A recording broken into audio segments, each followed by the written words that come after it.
I'm really happy to be here, and I'm really happy to be also opening this workshop, because I think that migration, the study of human movement and mobility, is changing so much in the last few years, and actually it's really been driven, I think, by early career scholars, PhD scholars and so on, so it's just really, I'm really looking forward to our conversation. And so I've got some apologies. The first is there isn't a presentation. This is really going to be like super old school style. And I'm going to talk quite a lot about the UK, just because I'm going to get a little bit into the legal details, so you also have to then kind of talk about a place that you know.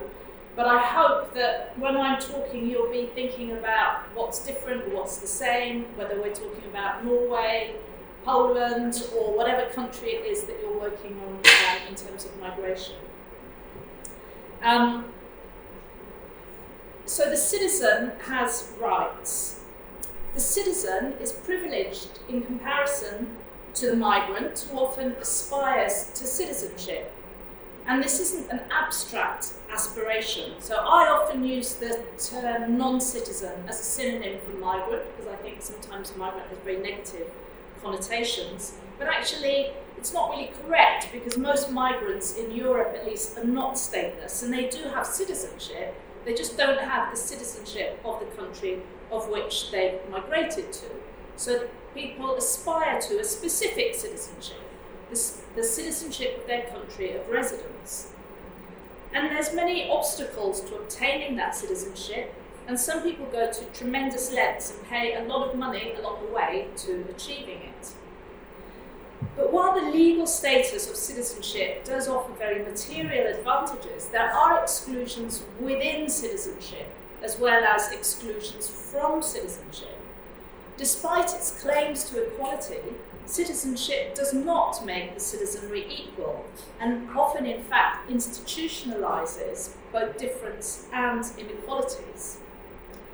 In many European states, citizenship is being evacuated of some or much of its social content, and increasingly, numbers of citizens are being excluded from the benefits of citizenship because they are perceived as being undeserving or failing to live up to its demands. So I think there's many fields where we can explore the relationship and the overlaps between exclusions from citizenship and exclusions within citizenship, between what I've called the failed citizen and the non-citizen. And I think there are lots of areas, and for the purposes of this presentation, I'm going to focus particularly on the welfare state and social assistance. And I want to, in an effort to kind of move beyond the kind of assumption that I think underpins a lot of public debates, that what is bad for migrants is necessarily good for citizens. So the literature on migration and welfare state bordering, which in the past decades has been particularly enriched, I think, by research on EU mobile citizens, tends to focus on migrants' exclusions from welfare states. And I saw that you've got Cecilia coming tomorrow. She's done some really important work on this.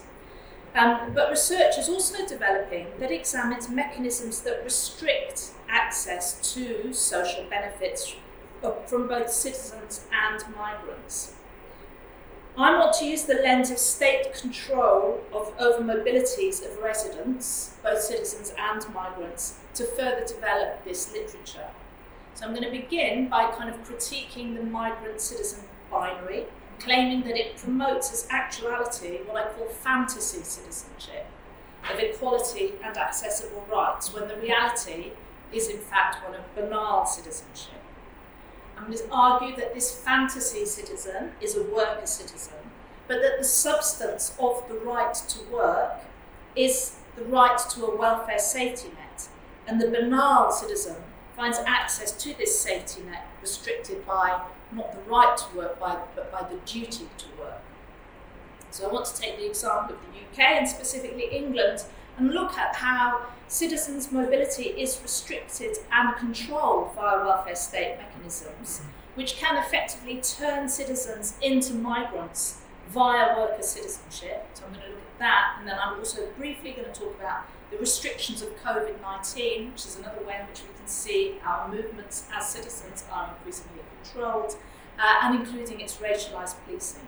So in this way, I suggest closer attention to state restrictions on the mobilities of citizens can help draw out connections in practice between the citizens and the migrants, connections that are obscured by fantasy citizenship and the migrant-citizen binary. So to start off thinking about fantasy citizenship. So citizenship is a legal status conferring rights and duties in relation to a particular state. And the migrant-citizen binary has a tremendous hold on political imagination. So migrants are outsiders counterposed to citizen insiders. And their position as outsiders means it's unproblematic to deny migrants rights that actually it would be unacceptable to deny citizens. So the legal status of citizenship is a key principle determining entitlement to welfare rights, but there's lots of other rights. For example, certain types of visa holders can even find their mobility within host states restricted, something that would be like putting COVID-19 to one side, something that would be unthinkable for citizens.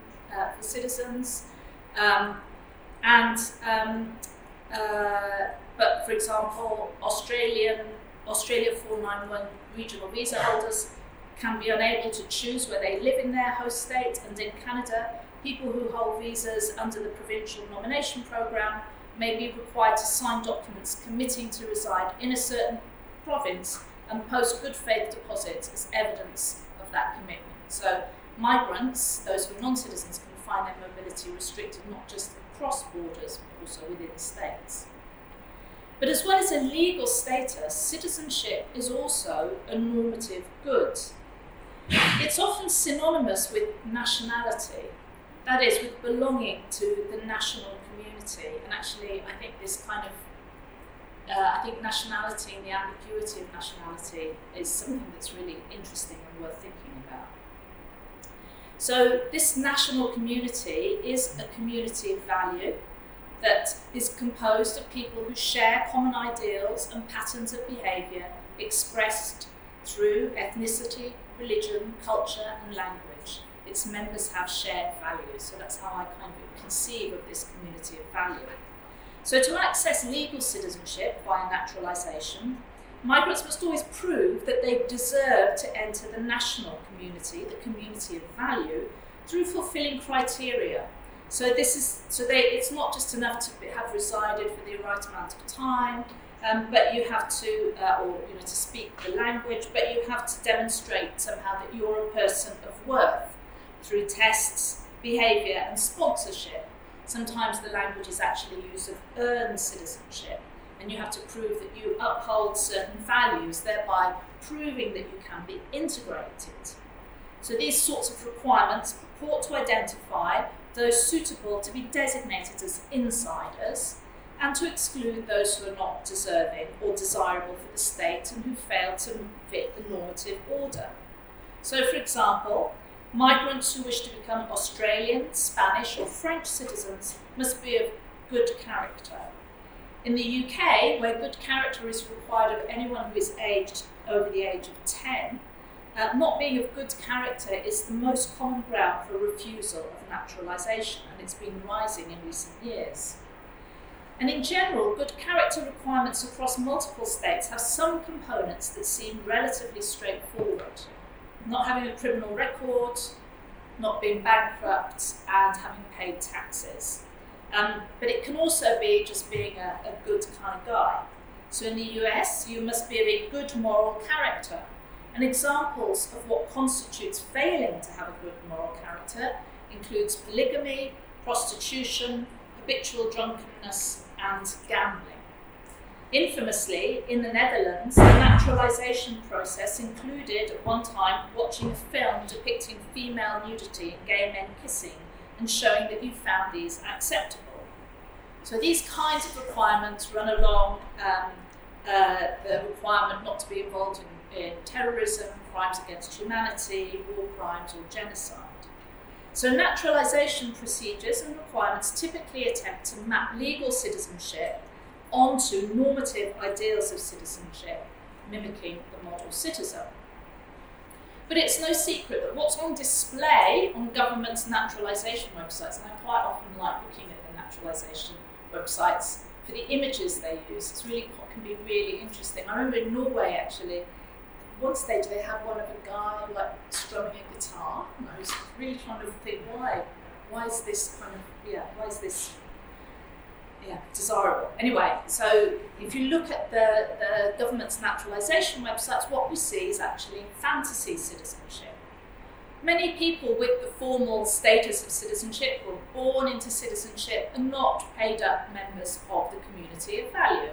Plenty of people born into US citizenship are habitual drunkards or gamblers. And at the time that the Dutch government required acceptance of gay kissing by naturalisation applicants, research found that 42% of Dutch nationals did not like to see gay people kissing in public.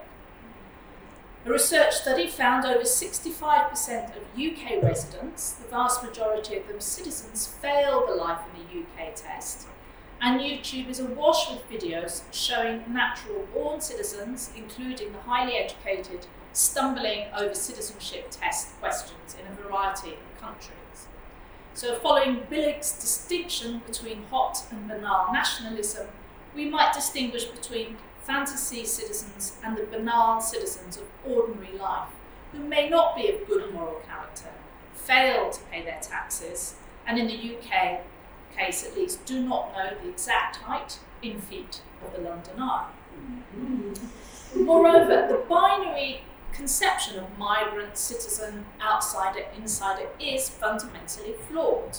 And this has been highlighted by the scholarly literature for decades. I mean, to begin with, migrants are inside the territory, and so in that extent at least are no longer outsiders. They might not have been granted insider status, but their very presence on the host state's territory demonstrates that distinctions between insider and outsider is blurred. Moreover, citizenship is not a singular legal status. For example, Spain distinguishes between nacionalidad originaria, nationality by origin, and nacionalidad derivativa, derivative nationality, with dual nationality permitted only for the former. Similarly, Croatia distinguishes between facilitated and regular naturalisation.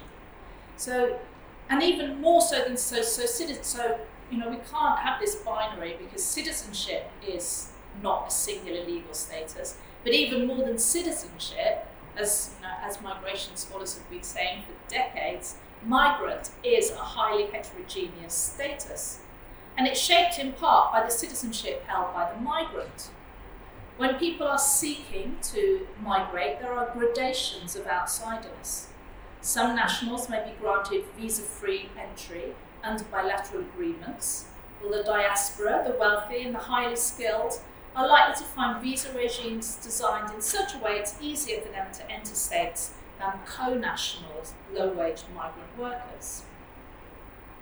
It's not only that the citizen-migrant binary vastly oversimplifies a whole range of very complicated statuses, but also that there are many connections and overlaps between banal citizenship and migration, and these connections can appear in plain sight.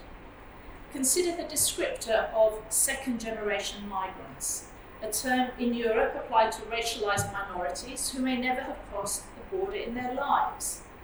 This is terminology in common popular usage and signals that it's possible to be both a migrant and a citizen at once. It also illustrates how once migration is no longer at the border, it becomes race. Who sheds and who maintains their migrancy is often bound up with nationally specific ways of encoding and remaking race. So racialized citizens may have the legal status of citizens, but in many contexts are not regarded as proper insiders, and indeed they may be treated as migrants despite their status. Those charged with imposing immigration checks typically rely on race and ethnicity as a marker of national difference, and those who are considered to look like migrants are more likely to be subject to routine document checks and policing. Workplace raids and random document checks the requirement to produce passports to employers, health services, and driving licence agencies affect citizens and non-citizens alike, but black and minority ethnic citizens are more likely to be checked up on than those who are racialised as white. In many countries, and the UK included in this, perhaps even at the vanguard of this, the general population is being increasingly drawn into immigration enforcement. And poorly trained and anxious to err on the side of the law, deputised actors often directly reinforce symbolic and moral distinctions of otherness and illegality, with significant consequences for negatively racialised citizens.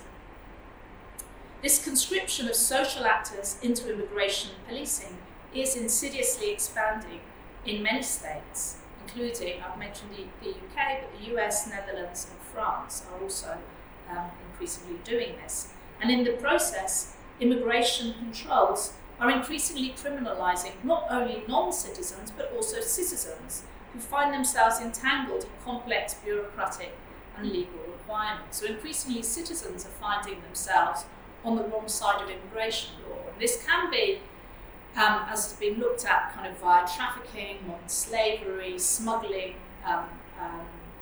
laws, but it can also be via the requirements not properly enforcing immigration restrictions. Furthermore, while fantasy citizens have access to a panoply of rights, banal citizens can find these rights hedged around by restrictions and conditions. So it's not only citizenship as normative status signifying membership of community of value that is fantastical, but the policy and practice of citizenship as entitlement to rights.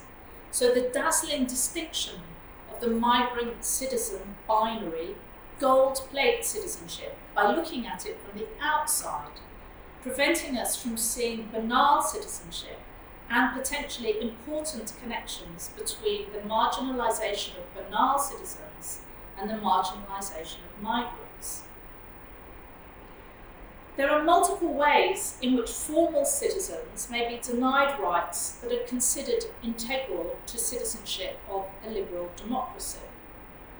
People who've been found guilty of a criminal offence and who are therefore considered as not of good character are particularly vulnerable to this removal of rights. In the US 2020 election, an estimated 5.2 million US citizens were not eligible to vote because they had previous criminal convictions. In the UK, the Forfeiture Act of 1870 disenfranchised prisoners, and while this is no longer a blanket ban, there are still significant numbers of incarcerated citizens who do not have voting rights. Moreover, while states can't deport, they can extradite their citizens, and those considered homegrown terrorists or sexual deviants can be subject to forms of regulation and control of movement and activity that significantly downgrade their status as citizens.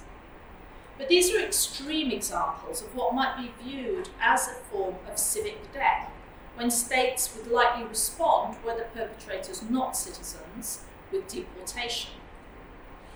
However, the banal citizens' restricted access to rights doesn't have to be so spectacular and is not only revealed in the cases of criminality, terrorism, or child sex offending.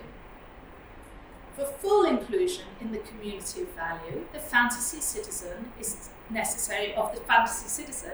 It is typically necessary to work, or if you're an older or disabled person, to be a working kind of person. That is, to have worked in the past or to be demonstrably eager to work. I'm going to quote Kathy Weeks here, and she says, "Work is the primary means by which individuals are integrated." I think it's interesting. So she's not writing about migrants, she's writing about presuming citizenship, yet she's using this migrant term, integrated. Work is the primary means by which individuals are integrated not only into the economic system, but also into social, political and familial modes of cooperation. That individuals should work, she says, is fundamental to the basic social contract. Indeed, working is part of what is supposed to transform subjects into the independent individuals of the liberal imaginary, and for that reason is treated as a basic obligation of citizenship. So the fantasy citizen is a worker citizen. They contribute to national society through the labour market, and they do so through honourable work, because it's not any kind of work will count as the sort of work that is done by the fantasy citizen. We already saw in the US case that prostitution or sex work is not included in this kind of work. So the fantasy citizen is a worker citizen. They're a hard-working taxpayer who can find, moreover, their jobs and their benefits diminished because of migration. So one way in which the migrant-citizen binary shores up representations of fantasy citizenship is through the right to work. This marks the national labour market as a space of privilege for citizens, where jobs, it's claimed, are ring-fenced for them. Indeed, that the state should give citizens priority access to the labour market, and only then should jobs be available to non-citizens, is a fundamental principle of low-wage labour migration policy. In contrast to working-age citizens, most migrants, non-citizens residing outside of their state of citizenship, do not have an automatic right to work. And indeed, for many immigration statuses, like visitors' visas, access to a territory might be conditional precisely on a person not participating in the labour market. For people who are legally allowed to work, so when some migrants might be allowed to work, or whose purpose of stay is work, access to the labour market is a privilege rather than a right. In the study of migration and migrant activism, the contingency of access to the labour market is typically read, correctly, as exclusive of migrants. Civil society actors call for the right to work for some, but not all, non-citizens, and this is often, at the moment, particularly the case for asylum seekers. In the UK, Lift the Ban, a coalition of 240 charities, businesses and trade unions, seeks to overturn the government's ban on asylum seekers working, which they argue is bad for both asylum seekers and the country at large. Quite often they make arguments designed to appeal to the worker-citizen model, not it? So this is a quote. Meaning the ban on working, takes the toughest toll on people seeking asylum. The UK economy also misses out on tax revenue and much needed specialists. And I think this is quite interesting how, I'm speaking really crudely on a sort of left-right binary, but how when it comes to migrants working, you quite often have people on the right, so politicians on the right, who maybe don't often talk about rights of working class people, will suddenly start talking about the rights of working class people, and people on the left who maybe don't often talk about efficiency and the importance of work, suddenly start talking about precisely those. So I think there's something interesting about that. But the right to work is not synonymous with the right to have a job. And citizens' right to work does not, in contemporary liberal democracies, mean that the state has a duty to provide work. The right to work becomes visible through its denial rather than through its enjoyment by citizens. Again, in the UK, this prefigures more recently granted so-called rights, such as the right to rent and the right to study. So you have to have the right to rent if you want to rent, but actually, if you're a citizen, just because you have the right to rent doesn't actually mean that you have the right to low-cost rental accommodation. So these rights bring neither the right to rental housing nor a right to a free graduate education. So these two are rights which are realised through their denial to migrants rather than offering any material guarantee to citizens, exemplifying the insubstantiality of fantasy citizenship. For banal citizens, the right to work does not give the right to a did not give rise to a right to a livelihood, but rather a right to subsistence, i.e. non-contributory social assistance. So for banal citizens, the substance of the right to work is welfare protections. Non-citizens rarely have guaranteed rights to these protections, particularly social assistance, even when they do have the right to work. Indeed, in many European states, protecting the welfare state from the demands of outsiders can be an important legitimising claim for immigration controls. The very fact that, in practice, welfare support can fall short of the illusion of fantasy citizenship is further evidence of the necessity to conserve. The separation of the right to work from the social safety net means it's not treated as contradictory to maintain that migrants both take jobs and welfare benefits. The social rights afforded by the welfare state have been analysed in a tradition starting with T.H. Marshall as the culmination of social citizenship. However, in many European states, rights to social assistance that were, in the aftermath of the Second World War, premised on universalism, albeit the universalism of the liberal, able-bodied male subject, have shifted to be largely distributed on the basis of preparedness to work.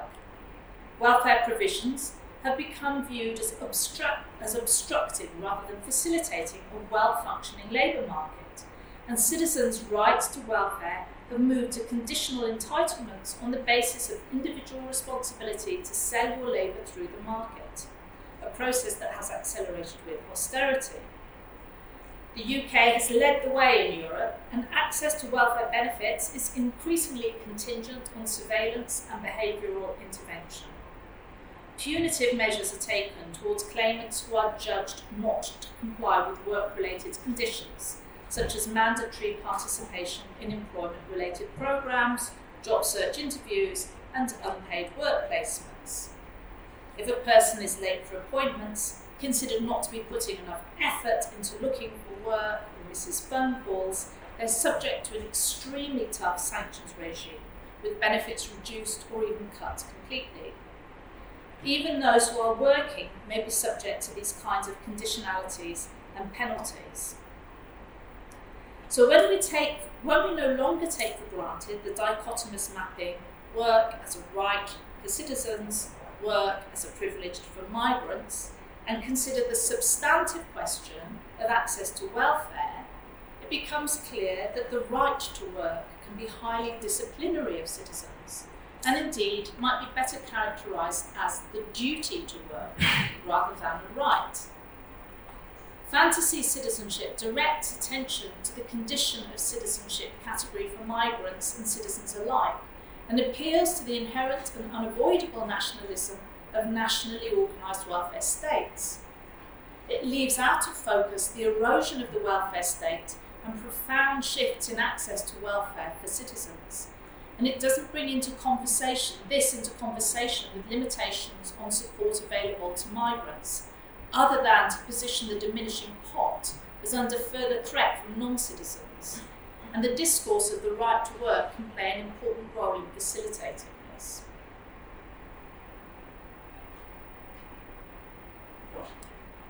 So what's the role of mobility here? Well, while there's no formalised obligation to work, the banal citizen must often make considerable efforts to prove that they are actively seeking employment to be able to access social assistance, and this includes in-country mobility, with many states having a mandatory travel to work area.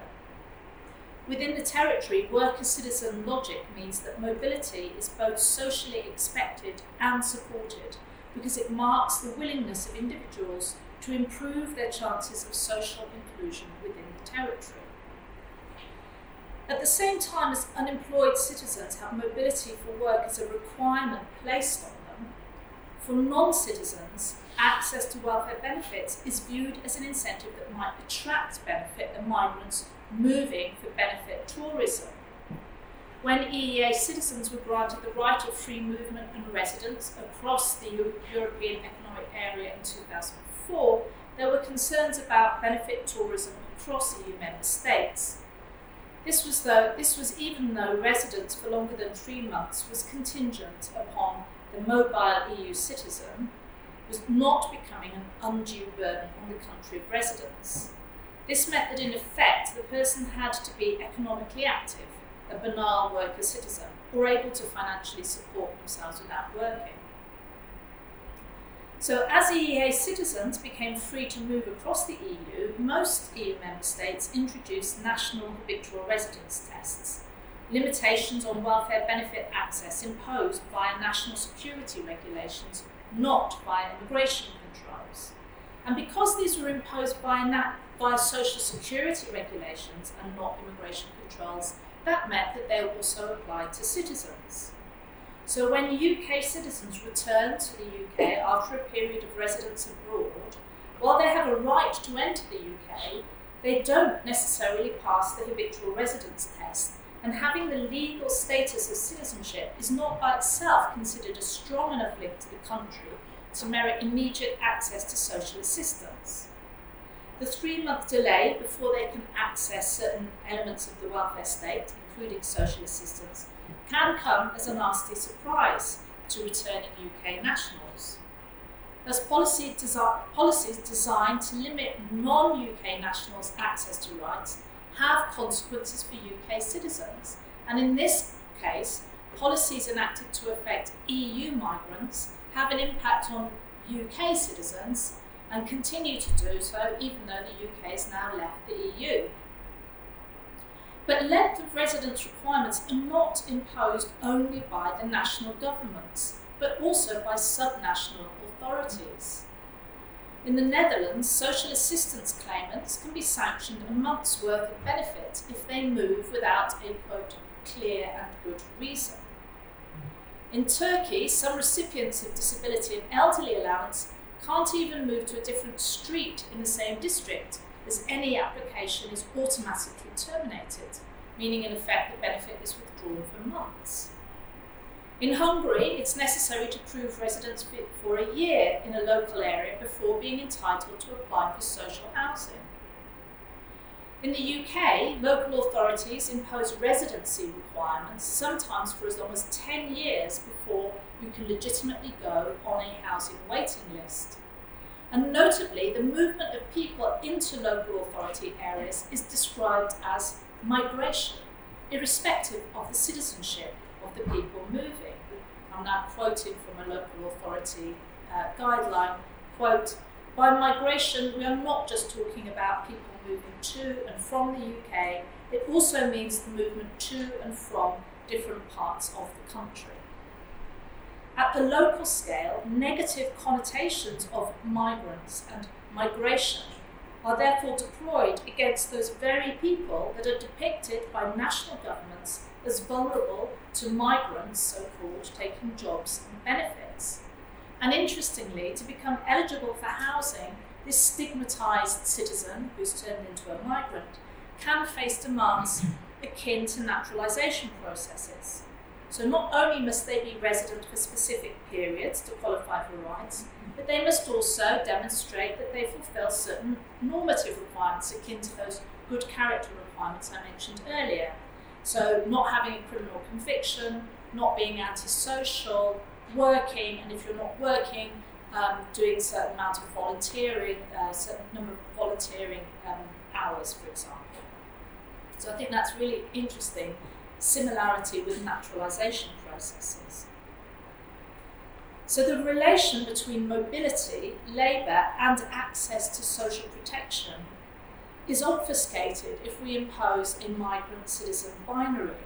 We miss the relation between the right to work and the substance of that right, social welfare, the consequences of the tension to be mobile for work and sedentary for welfare, and the ways in which citizens' mobilities are shaped by states at national and local level, and the continuities as well as the differences between citizens and people subject to immigration controls. These continuities have become more marked with the COVID pandemic, which has had the effect of significantly increasing mobility restrictions at both domestic and national scales. The global mass confinements imposed since March 2020 included flight bans and quarantines. And as the pandemic has developed in the world, there are very few countries that are free of the growing complexity of international restrictions. In January 2020, a US passport guaranteed visa-free access to 184 states. But a year later, this had fallen to 75. Though it should be noted that Syria, Afghanistan and Iraq continue to have the lowest access of all. Nearly all states of the world have initiated travel restrictions, but also internal restrictions. And in the UK, previously taken for granted internal movements came under scrutiny and, interestingly, began to be labelled as migration. So the movement of students, I thought it was interesting that the movement of 1 million UK national students from home to their universities, which normally nobody really notices, suddenly became designated migration in the context of concerns about infectious spread. Borders between the UK's constituent countries hardened, and Scotland, Wales and Northern Ireland all initiated tougher measures, which resulted in mobility restrictions. So the Welsh government banned travel into Wales from English COVID hotspots and set up checkpoints on the border to stop people travelling without reasonable excuse. Domestic confinement coupled with subnational differences brought a new layer of restriction on citizens' movements and boundaries internal to the British state that afflict and are made visible to the homeless citizen and the welfare claimant through the kinds of measures that I mentioned earlier, became much more visible through COVID-19. Local authority boundaries were given new meaning through the tier system, which demarcated what level of restrictions residents and businesses became subject to according to their local authority. So in my introduction, I said I thought there were many fields that expose the relation between exclusions within and exclusions from citizenship. And I've indicated that race and racism is another such field, and this too was heightened by COVID. In the report Policing the Pandemic, Amnesty International found black people were disproportionately targeted by police with violence, discriminatory identity checks, fines and forced quarantines. Black Lives Matter and other anti-racist organising and campaigning have foregrounded the violence meted out to black people in the wrong spaces, citizens or not, and the racist policing of lockdown. COVID has exposed how who is considered in and out of place is bound up with these very specific ways in which race is coded within national borders at the level of the city and the neighbourhood. So the policing of the mobility of migrants and black and minority ethnic people that is enhanced through the different scales of COVID restrictions and their differential implementation exemplifies connections in practice between migrants and citizens, again, that can be raised by fantasy citizenship. Fantasy citizenship turns attention away from the gendered, classed and racialised borders within formal citizenship. It also means that connections between controls on mobilities of citizens within states and controls on mobility of migrants across state borders remain uninvestigated. Indeed, with the exception of incarcerated people, there is an assumption that citizens are free to move within states, though this has changed with the pandemic. There's often an assumption in public and political discourse that migrants and unemployed or low-wage citizens are competitors for privileges of membership, and matters of differentiation or marginalisation within citizenship and of exclusion from citizenship are still not properly considered together, even as they clearly overlap. The naturalisation of difference between migrants and citizens, fantasy citizenship and the right to work together obscure and oversimplify the relation between control over mobility and control over labour, between freedom of movement and free consent, and between mobility, settlement and livelihood. In post-pandemic times, mobility is potentially a powerful lens through which to dismantle fantasy citizenship and enrich understandings of these relationships. It's important not to take categories of migrant and citizen for granted, and to not unthinkingly reproduce separation between them. Like race, migration is an inherited concept. It is socially and legally constructed. It reproduces domination, but it can still do useful work for us. After all, being a migrant does matter. Recognising that migrants and citizens are made, not born, doesn't mean that we can imagine those differences away. Being a migrant means that your mobility can be controlled across borders and make escape from violence or poverty impossible. It legitimises denial of rights to work, to an education, to health, and it often instantiates dependence on an employer, spouse, or sponsoring institution, meaning that as a migrant you rely on them not just for work or companionship or education, but for your continuing residence in a state. Ultimately, being a legal migrant renders you deportable. To respond to this epistemological, ethical, and conceptual challenge of managing and developing this inherited concept of migration that can and must do useful work for us, we could follow the lead of some critical race theorists and shift from a noun to a verb, from assuming migrants exist in some kind of natural state, to looking at how they are turned into migrants through an active social and legal process, which is to be migrantized. I can't think of a better word. Rather than reproducing separation between migrants and citizens, migrantization can help us connect them. It can help us recognise the migrant as both a raced and classed category and not simply a legal status. And in turn means that we must turn our attention to citizenship. So even as migrantized people can move into citizenship through naturalisation, so citizenized people can move into migranthood. And that's where I'd like to kind of leave this presentation just kind of hanging, because I'm really interested in what you will think of that. Thank you very much.